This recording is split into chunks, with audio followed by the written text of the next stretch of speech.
The FBI is still investigating envelopes laced with the deadly opioid fentanyl sent to elections offices across Nevada, California, Oregon, even Georgia as well, and Washington too. Action News Now reporter Taylor Helms is live at the Shasta County Elections Office in Redding. So Taylor, what did this mean for our special election results? Haley, it means the elections office staff is now taking extra safety precautions, like having Narcan on hand in case any mail is contaminated or laced with fentanyl. The Shasta County Registrar of Voters, Cathy Allen, says they are getting free Narcan donated to the election office and should have it by the end of today. But until then, all the mail they've received from last Thursday, and today has been isolated until it can be safely examined.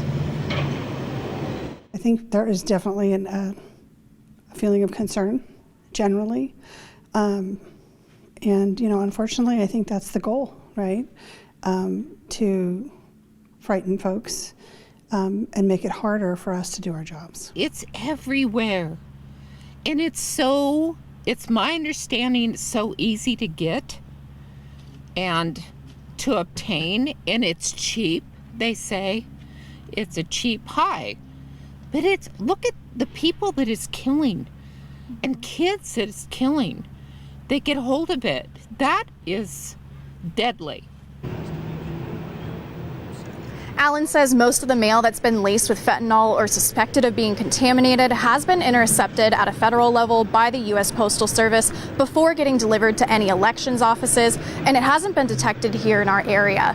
Allen also tells me that the Sacramento and the Los Angeles County elections offices that have been impacted by this lately were notified of the contamination by the U.S. Postal Service before being delivered, and so far there have been no impacts here in Shasta County.